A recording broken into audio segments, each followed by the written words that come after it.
Bonjour, je m'appelle Marc-Antoine Harvey et bienvenue à cet nouvel épisode de Conseil en bref, votre rendez-vous de politique municipale. Je résumerai pour vous les points importants de la séance du 24 novembre 2025 du Conseil municipal de la ville de Belleuil et ce, en seulement 30 minutes. Le conseil débute avec le premier mot du maire Daniel Picard, élu le 2 novembre dernier. Alors, bonsoir et bienvenue aux gens présents et à ceux qui nous suivent via le web pour la séance du conseil du 24 novembre 2025. La première séance de votre nouveau conseil municipal, soit celui de 2025-2029. Et vous allez comprendre qu'on est tous un peu fébriles ce soir. Et prenez note qu'on est aussi un peu en apprentissage. Alors, c'est possible que ce soir, il y ait des petites mises à niveau au niveau de la logistique. Alors, ce que je voudrais commencer dans le mot du maire, c'est faire un petit retour sur la dernière élection. En fait, je voudrais d'abord, dans un premier temps, remercier la population pour avoir augmenté le taux de participation lors de la dernière élection. C'est quand même assez intéressant qu'on ait atteint un score au-delà du 50 %. Ça démontre vraiment un intérêt qui est grandissant envers la gestion municipale. Alors, je vous remercie vraiment, tout le monde qui ont été votés à cet égard-là. Merci aussi à tous les candidats et candidates, élus ou non élus, pour leur dévouement à la démocratie locale. C'est important que les gens s'impliquent. Alors, je voudrais remercier tout le monde. Je voudrais aussi remercier tous ceux qui ont siégé dans le présent conseil pour leur implication, leur contribution à la qualité de vie de notre belle ville. Si je ne me trompe pas, il y a 2 personnes ici présentes qui sont des élus sortants. Mme Trudel et M. Robert sont ici présents. Alors, merci. Les autres, je n'en ai pas vu. Alors, et je voudrais aussi prendre un petit moment pour dire un merci tout particulier à Mme Viault pour son implication à titre de mairesse. Évidemment, tout le monde sait très bien qu'on avait certaines divergences au niveau idéologique, au niveau politique, mais je ne peux et nous ne pouvons pas non plus remettre en cause son implication et sa détermination à faire grandir Belleuil. Alors, je voudrais vraiment remercier Mme Viault et elle mérite quand même d'avoir tout notre respect pour l'implication qu'elle a eue. Le 2 novembre dernier, vous avez choisi un conseil municipal pour les 4 prochaines années et on voudrait vous remercier de nous avoir fait confiance pour guider la destinée de notre ville. Vous avez aussi choisi d'élire un conseil majoritairement composé des membres de mon équipe. Nous acceptons ce défi avec beaucoup d'humilité, mais je demeure néanmoins conscient qu'une partie de la population aurait préféré d'autres résultats. Alors, on va tenter de gérer avec beaucoup d'humilité dans les prochains 4 ans. L'élection étant maintenant derrière nous, nous vous demandons de regarder vers l'avenir pour le bien de la collectivité. En termes de leadership et de gestion des dossiers, le leadership que je compte assumer au cours des 4 prochaines années sera grandement, évidemment, inspiré de notre vision politique, de notre plateforme. Cependant, je voudrais être clair avec tout le monde, je ne suis pas le maire d'un parti politique, mais bien celui de la population entière de Belleuil. Ainsi, chaque membre du conseil se verra attribuer l'un des grands dossiers et sera porteur au nom du conseil municipal. Donc, quand on va parler des rendez-vous thématiques ou des consultations citoyennes, alors juste pour les nommer rapidement les dossiers, il y aura un dossier qui sera le développement urbain, la gestion environnementale, la mobilité urbaine et la sécurité routière, la vie communautaire, les relations citoyennes, la croissance économique, le sport et la vie culturelle. À titre de maire, je conserverai certains dossiers, la sécurité publique, les relations avec les instances politiques et, de façon générale, la gouvernance.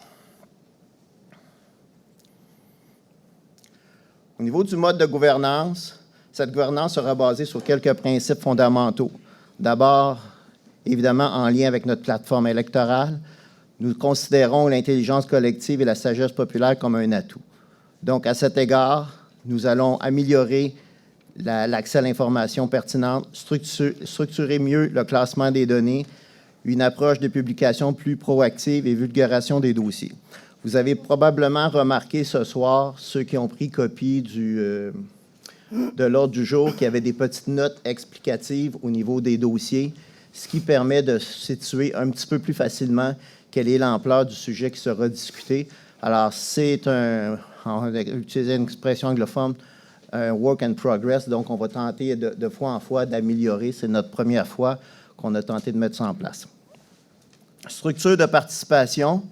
Évidemment, on veut faire en sorte que les consultations au niveau des grands projets soient faites plus en amont.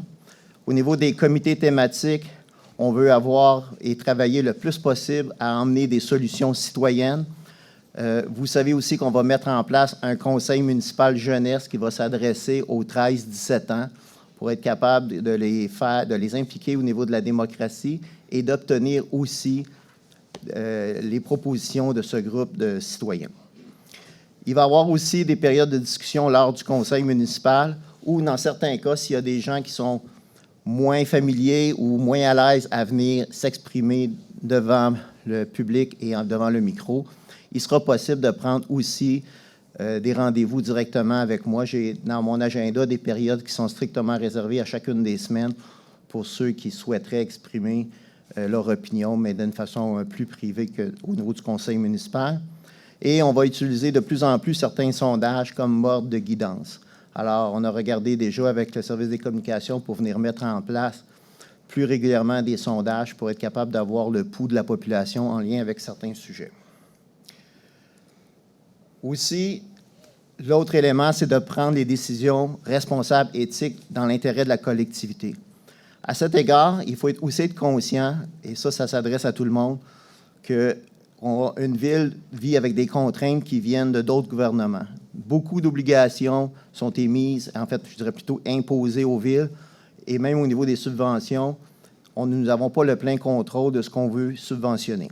Nous devons aussi offrir des services maintenant tout en tenant compte de demain. On s'est rendu compte au cours de la campagne électorale que c'était intéressant de travailler vers la vision du futur, mais il faut aussi s'assurer que les services du quotidien soient rendus. Alors, on va porter beaucoup d'attention à ça. Aussi, il faut être conscient que les décisions d'un conseil municipal ne peuvent pas plaire à tout le monde. Toutes les décisions, probablement, qu'on va prendre sont de nature polarisante. Alors, il y a des gens qui pensent qu'on aurait peut-être dû faire blanc, d'autres auraient dû faire noir. Alors, on va tenter de prendre les meilleures décisions avec l'information et la consultation citoyenne à cet égard-là. Il ne faut pas perdre de vue aussi qu'en tant que conseil municipal, on gère votre argent. Et donc, on a aussi affaire à des ressources financières limitées. Puis ça va nous impliquer aussi de faire des choix, et donc de faire des priorisations. Et ça, c'est important de comprendre que, oui, on souhaiterait tous avoir la part de ce qu'on souhaite, mais ça va peut-être être difficile de toujours pouvoir la réaliser. Il va falloir donc faire des choix et ça va impliquer aussi une planification dans le temps. Nous allons mettre, évidemment, de plusieurs façons, des méthodes pour participer et utiliser, en fait, la connaissance de la population. Alors, je vous demande de garder à l'esprit aussi que, malheureusement, il y a trop souvent des commentaires haineux qui peuvent se produire au niveau des réseaux sociaux. Alors, ce n'est pas vraiment la façon que l'on souhaite, nous, agir avec les gens, et ce n'est pas non plus la façon qu'on souhaite que les gens agissent avec nous. Vous pouvez vous adresser à nous de plusieurs façons, mais vous n'augmentez pas vos chances d'avoir une belle écoute si vous utilisez des propos haineux ou une notion de violence verbale. Ce n'est pas nécessairement la façon que l'on souhaite, nous, être traités, puis ce n'est pas non plus la façon qu'on souhaite traiter les gens. Nous avons plusieurs défis devant nous pour améliorer la gouvernance et le service aux citoyens. Et là, je veux bien être clair, mes propos ne doivent pas être interprétés comme un désaveu envers l'administration, tout au contraire. Au cours des 3 dernières semaines, moi, j'ai vu des gens dans l'administration totalement dévoués et qui essayent d'en faire beaucoup, puis des fois même avec des ressources relativement limitées. Alors, ce n'est pas parce qu'on vise à s'améliorer que c'est un désaveu envers l'administration, comme quoi ils ne font pas un bon travail. Alors, je veux bien que ça soit clair. Le fait qu'on parle d'amélioration, on ne met pas en doute le travail fait par l'administration. Alors, certaines améliorations qui sont déjà en cours, comme je vous ai mentionné tantôt, vous avez remarqué probablement que l'ordre du jour avait été légèrement modifié pour mettre des notes explicatives. L'autre élément qui va être aussi intéressant puis qu'on va voir prochainement, c'est que la période de questions, maintenant, ne sera plus chronométrée. On va vous laisser libre temps pour exprimer votre opinion et vos questions. Évidemment, on va tenter de s'en tenir à 2 questions pour régulariser le temps. Alors, ça devient à vous aussi d'apprendre à avoir une autodiscipline par rapport au temps, parce qu'évidemment, bien qu'on ne veut pas être chronométré pour ne pas mettre une pression inutile, vous comprenez qu'on souhaite que tout le monde puisse avoir la chance de venir s'exprimer. Et si jamais le sujet devait s'en venir trop important, bien, on va peut-être vous inviter à prendre un rendez-vous à ce moment-là pour qu'on puisse discuter de votre problématique, parce que toutes les problématiques ne peuvent pas nécessairement être réglées à l'intérieur d'une séance de conseil en termes de temps dévolu à la problématique. On va aussi maintenir le mot des élus, mais vous allez remarquer aussi qu'on va chercher à mieux se concerter lorsqu'il y aura des messages collectifs pour pas qu'on répète, exemple, 20 fois, pas 20 fois, mais 9 fois le même message. C'était comme souhaiter joyeux Noël. Alors, il y a une personne qui va être déléguée par rapport à l'équipe pour souhaiter le message. Et à ce moment-là, on va éviter qu'il y ait une répétition à cet égard-là. Alors, aussi, une autre chose qu'on va mettre en perspective, mais ça, on va attendre à janvier pour la mettre en place. On va ouvrir, avant la séance du conseil, une période d'échange pré-conseil sans formalité qui ne sera pas sous la notion des caméras. Alors, s'il y a des citoyens qui veulent venir jaser avec nous au préalable, il y aura une période, donc, de discussion non formalisée auquel les gens vont pouvoir venir discuter avec nous, puis échanger, poser des questions, puis avoir plus de temps, des fois sur des dossiers qui peuvent être peut-être demander un petit peu plus de temps. Alors, autre nouvelle aussi qui s'en vient, évidemment, c'est l'étude budgétaire. Vous savez qu'à chaque année, une ville se doit de faire son budget. On aurait souhaité avoir plus de temps pour avoir peut-être un élément cette année un petit peu plus participatif. Évidemment, compte tenu de la date de la sermentation et le fait qu'on doit approuver le budget avant le 31 décembre, ça ne nous laisse pas beaucoup d'options. Par contre, le 8 décembre prochain, le budget sera présenté, il y aura période de questions et de commentaires. Et à la suite de ça, il y aura une autre période qui va se faire à ce moment-là par le système web. Je ne sais pas de quel outil on utilisera, mais qui permettra aux gens qui auraient d'autres questions ou des gens qui n'auraient pas pu les poser directement d'échanger avec nous via le web ou n'importe quel système de la même nature. Et l'adoption du budget devrait se faire en théorie le 22 décembre. Autre élément aussi qui est important de savoir, c'est au niveau de la planification stratégique. Tout nouveau conseil, lorsqu'il rentre en fonction, se doit de revoir la planification stratégique existante en tenant compte aussi des préoccupations qu'on a entendues au niveau de la population dans la campagne électorale. Donc, cet exercice se fera d'ici le 27 mars 2026. Alors, et nous allons vous en reparler en janvier pour savoir quelle est la façon que les citoyens pourront participer à cet exercice-là pour faire en sorte que cette planification stratégique-là puisse guider l'enlignement des actions qui vont être prises par le Conseil pour les 4 prochaines années. Participation citoyenne. Alors, dès le début de l'année 2026, on veut mettre en place une politique de participation citoyenne et de relation avec la communauté. Et à ce moment-là, évidemment, on va vous tenir au courant rapidement aussi pour cet exercice de participation-là, pour savoir sur quoi vous pensez que vous devriez être consulté, comment vous aimeriez être consulté, à quel moment vous aimeriez être consulté. Fait que ça va être le but de mettre en place cette politique-là pour améliorer notre participation citoyenne. Monsieur le maire Picard profite de la séance pour aborder les dossiers d'actualité, notamment des sondages en lien avec l'aréna, le déneigement, la piscine en eau vive, le projet du développement des bourgs, la sauvegarde de l'Église et l'infolettre. Bon, évidemment, il y a plusieurs dossiers d'actualité qui vont nécessiter certains sondages et de façon assez rapide pour qu'on soit capable d'exécuter ces projets-là à l'intérieur de ce mandat-là. Évidemment, le premier, c'est l'aréna. Vous savez que la venue d'un aréna est un sujet qui préoccupe beaucoup de gens et nous sommes actuellement en train de faire la synthèse du dossier et celui sera présenté en janvier 2026 avec la démarche et les différents enjeux qui concernent la mise en place d'un aréna. Alors, rapidement, on va vous dire quel serait le plan de match et on va vous informer à cet égard-là. L'autre sujet aussi qui est d'actualité lorsque l'hiver arrive, c'est le déneigement. Au cours de la campagne, en fait, on a entendu beaucoup de gens qui mettent en cause la politique de déneigement actuelle, particulièrement la notion des rues blanches et des trottoirs déblayés. Évidemment, vous n'êtes pas sans savoir que ces contrats-là de déneigement pour l'hiver qui vient sont déjà donnés. Alors, nous allons devoir réagir dans du cas par cas lorsqu'il y aura des situations qui pourraient être considérées problématiques. Alors, évidemment, cet hiver, on va tenter de faire de notre mieux dans les circonstances et on vous promet que cette politique-là sera revisée avec la population pour faire en sorte qu'elle corresponde peut-être mieux aux attentes de la population pour les années à venir. Un autre élément qui a amené beaucoup de polémiques, c'est la piscine en eau vive. Tout au long de la campagne électorale, nous avons recueilli plusieurs commentaires remettant en cause la piscine en eau vive.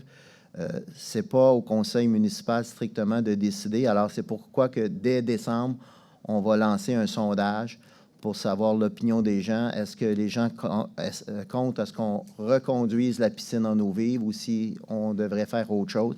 Alors, c'est à partir de là qu'on va se guider parce que si on décide de la garder, bien, on se doit de prendre des actions contractuelles rapidement en lien avec ça. Alors, on a besoin d'orientation pour guider cette décision-là.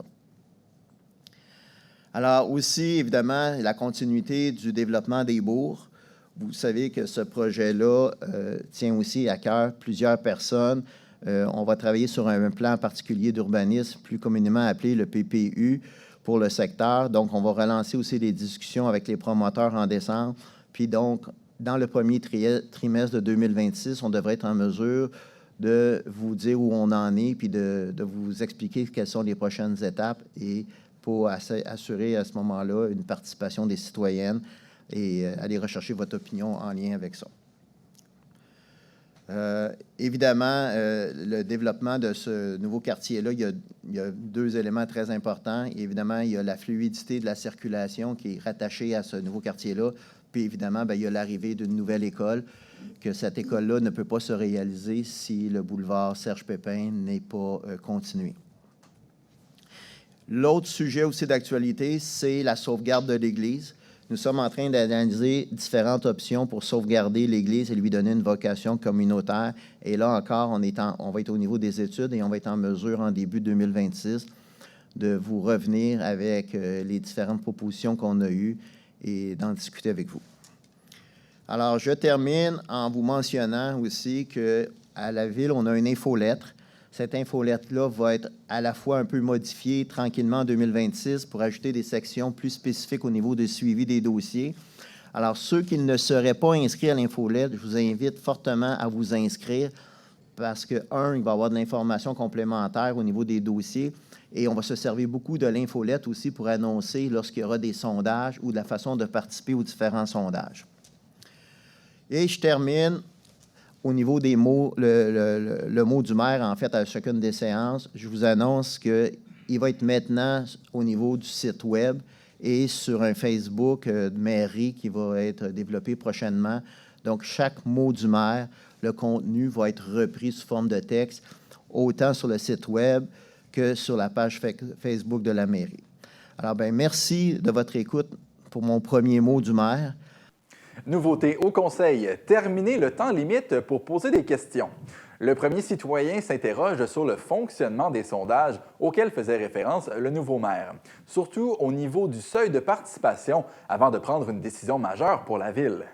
Ce qu'on va tenter de faire, c'est qu'il va y avoir différents types de sondages. Des fois, il va y avoir ce qu'on pourrait appeler des mini-sondages éclairs, simplement pour donner certaines orientations. Mais lorsqu'on va faire un sondage, proprement dit en bonne et due forme, ça va être un sondage plus structuré, probablement même avec des maisons de sondage attitrées, auxquelles, à ce moment-là, il va y avoir vraiment la norme. Je ne peux pas vous dire actuellement, en lien avec notre population, quel serait le nombre exact de personnes sondées qui seraient appropriées, mais effectivement, il faut que les sondages, lorsque ça va être important, soient représentatifs. Vous êtes invité également à poser vos questions en ligne. M. Marino se charge de lire la question et M. Picard donne ses réponses. En tant que jeune qui utilise souvent le service de transport collectif EXO à la demande, pouvez-vous nous dire clairement si oui ou non vous vous engagez à protéger ce mode de transport qui fait une réelle différence pour nous? Par ailleurs, quelle est la position du maire concernant la ligne 520 qui transporte chaque jour plusieurs centaines de personnes vers Montréal et permet de retirer de nombreuses voitures de nos routes? Okay. Bon, pour l'instant, pour savoir si le transport EXO doit être remis en cause, pour l'instant, il n'y a rien qui indique qu'il va être remis en cause. On va probablement tenter même d'améliorer certaines qualités de service. Et en toute transparence, la ligne 520, on n'a pas pu étudier le dossier Alors, je ne peux pas répondre à cette question-là, à savoir qu'est-ce qui pourrait être fait pour l'améliorer spécifiquement, mais il va y avoir donc, à l'intérieur des thématiques, le transport exo va être étudié, puis on va tenter de voir qu'est-ce qu'on peut faire pour l'améliorer. Notre vision est de faire en sorte, effectivement, que si on peut améliorer ce transport-là, on va faire les efforts nécessaires. La deuxième question, toujours de M. Lepage, pour l'Arena. Dans la campagne électorale, vous avez dit qu'un promoteur privé était intéressé, mais vous n'avez jamais nommé la personne ou le promoteur qui souhaitait construire, sachant que vous l'avez annoncé publiquement dans l'Œil régional comme argument de campagne et que vous vous êtes engagé à être transparent. Qui est-ce? Dans le contexte où c'est une demande qui a été faite dans la dernière élection, et qui n'est pas garanti que ce promoteur-là est encore intéressé à le faire. Je vais garder quand même une réserve là-dedans parce que je ne crois pas pour l'instant que ce soit quelque chose de pertinent, mais on va relancer, si c'était le cas, la possibilité de voir parmi les différentes options et je laisserai à cette personne-là le libre choix là, de faire sa proposition. Avec la forte demande, un projet de construire 16 terrains de pickleball a fait surface. M. Picard rappelle qu'il aura besoin d'un peu de temps avant de prendre position sur les projets en cours.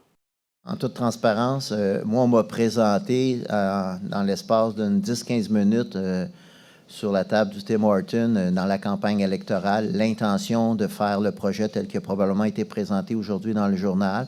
Évidemment, personne n'a vraiment vu où on a pu poser les différentes questions. Si je ne me trompe pas, M. Marino, il est prévu qu'il vienne nous présenter ça en janvier, je crois. En janvier, il va venir nous présenter son projet à l'ensemble en plénier. Et on va être plus en mesure à ce moment-là de répondre. Mais après ma barre, de ce que j'en ai compris au niveau des services, il ne semblait pas avoir quelque chose en particulier qui clochait. Alors, ça devrait être de bons signes pour l'instant. Pour terminer, laissons les nouveaux membres du Conseil s'adresser directement à vous. J'ai un petit quelque chose à dire, mais tout d'abord, en fait, j'aimerais féliciter Pierre-Luc, qui est dans la salle présentement pour sa course pendant les élections. Ça a été un moment, même pour moi, qui a été très, très prenant au niveau de ma famille, que je remercie d'ailleurs de m'avoir laissé les largesses d'avoir été si peu souvent à la maison. Mais merci surtout aux citoyens qui m'ont fait confiance. Ils m'ont fait confiance aussi aux choses dans lesquelles on discutait. On parlait notamment d'architecture, d'histoire, on parlait de sécurité dans les rues, on parlait aussi que la Ville devait exercer son leadership en termes de logement abordable, de mettre aussi en place des infrastructures sportives publiques qui étaient dignes de ce nom, en fait d'un renouveau et de se donner une vision pour nos parcs et les espaces verts.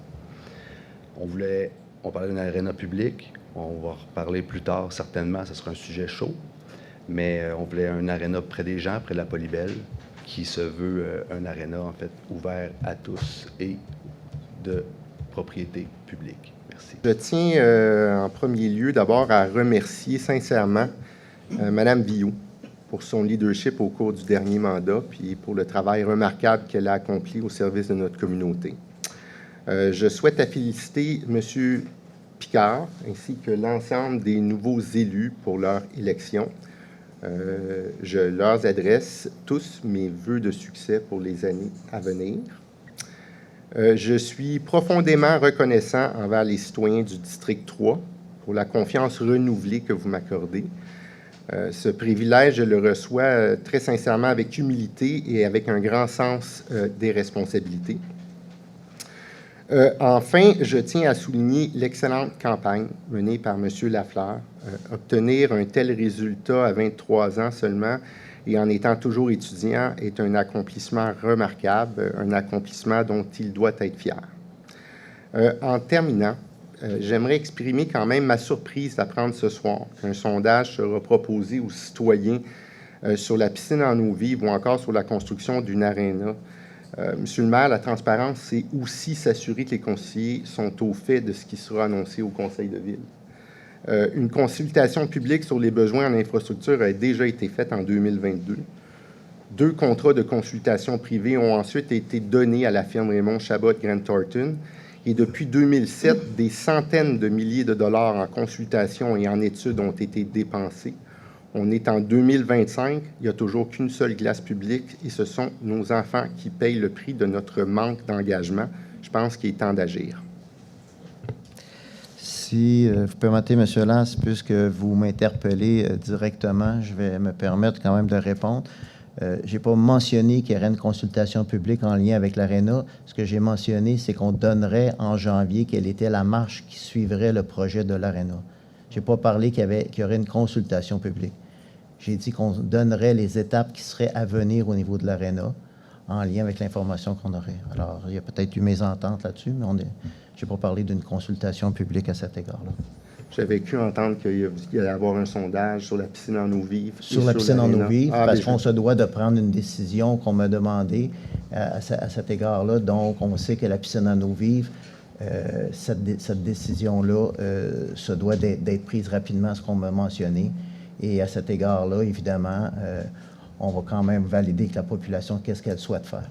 Oui, mais veuillez m'en excuser là, si j'ai mal compris vos propos, mais je tenais à préciser cela de façon très respectueuse. Oui. Puisque j'ai la parole et puisque je vois monsieur l'ancien conseiller Martin Robert du district 7 des Bourgs, je vous salue bien bas et je sais que les chaussures sont très grandes à chausser et je vais m'assurer de les remplir au mieux de mes connaissances. Mais je vais aussi vous parler que ce week-end, c'est la guignolée du 21e groupe scout de Belleuil. Donc, on vous invite samedi, le 29 novembre. On sait que vous nous avez vus dans les rues au cours de l'automne à faire du porte-à-porte. On va le faire une dernière fois pour une bonne cause, pour l'organisme Le Grain de Sel. Donc, participez en grand nombre avec vos aliments non périssables, évidemment. Donc, sur ce, je passe à parler à ma collègue. Rien à ajouter pour moi. Je pense que tout a été dit par mes collègues. Merci. Merci. Voilà, c'était votre édition du 24 novembre 2025 du Conseil en bref de la Ville de Belleuil présentée par TVR9. On se revoit le mois prochain pour votre rendez-vous mensuel de politique municipale.